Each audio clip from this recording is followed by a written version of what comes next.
Spelljammer confirmed Yugioh VR and a Warhammer 40k WWE crossover. Oh, it's true!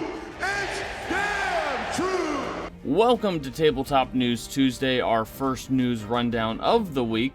Today, we have an exclusive first look at the Spelljammer novel cover, some Yu-Gi-Oh news, and a Warhammer 40k WWE crossover. Now, if you like these kinds of news rundowns, be sure to like and subscribe so we can keep making them. Now, on to the news. Issue number 1 is the first issue we're going to talk about. We've got an exclusive first look at the new Spelljammer novel cover. Today, we're proud to show for the first time on the internet the cover of Spelljammer Memories Wake, a new D&D novel by Yugioh Baszler. The cover features artwork by David Auden Nash and shows the novel's protagonist Axia standing on a Spelljammer ship. Now, we also have a full description of the novel provided to us by Penguin Random House, which reveals that Axia comes from a remote asteroid in Shatterspace before she survives an assassination attempt and is recruited by a pair of pirates. It turns out that Axia is the quote-unquote spitting image of Blacktongue, a long-disappeared pirate captain, and Axia's new companions have a plan to use Axia to claim Blacktongue's treasure. This new D&D novel comes out in June. Compelling and rich. Yu-Gi-Oh! Is finally expanding on the lore of the cards. Konami recently released a 6-minute animated short called The Chronicles that revealed snippets from the Yu-Gi-Oh! Universe, specifically the characters that inspired the card. Now, while the manga and the anime have mostly focused on the fictional players who play the cards, you know, like Yugi and Joey and all those characters, the new anime teases that there's more to these cards than cool characters and weird names. Now, does this mean that there's more animated stories about Yu-Gi-Oh! That doesn't focus on wild haircuts in VR? Only Konami can say. Alright then, keep your secrets. Speaking of Yu-Gi-Oh! And VR, we're one step closer to living in Battle City.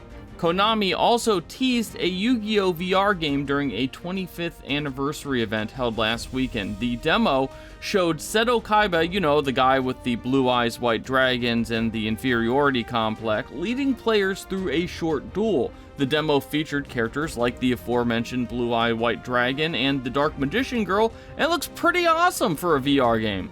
Now, let's face it, Yu-Gi-Oh! Might be the game that makes the most sense in VR, given that the series featured all sorts of quasi-VR technology like battle discs and duel tables and all the other crazy stuff that Kaiba has come up with. Now, there's no release date for this VR game. It really seems to be more of a proof of concept than anything else, but it's the closest thing that we have to believing in the heart of the cards. Exodia!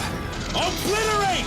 WWE Superstar Shayna Baszler has a specific character in mind that she wants to play in Amazon Studios' upcoming Warhammer 40k adaptation. Speaking with comicbook.com at the Royal Rumble, the WWE Superstar revealed that she wanted to play Lotara Sarin in a Warhammer 40k live-action show.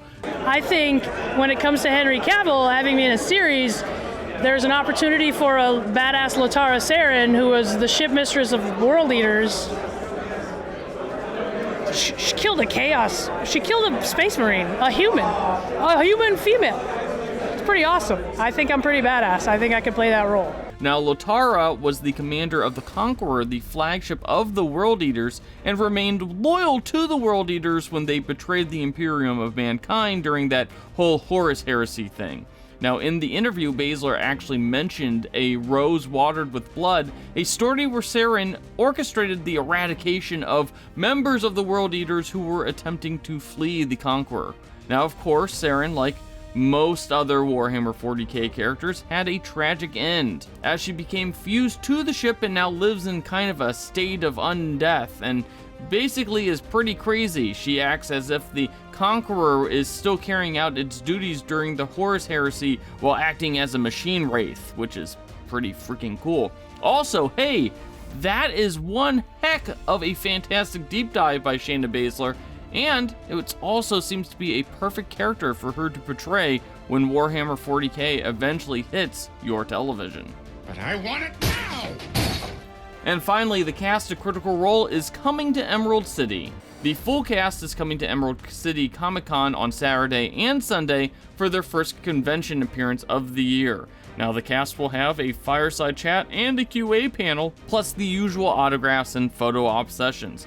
Tickets for the show are still available for those West Coast folks looking to do that whole Critical Role convention thing.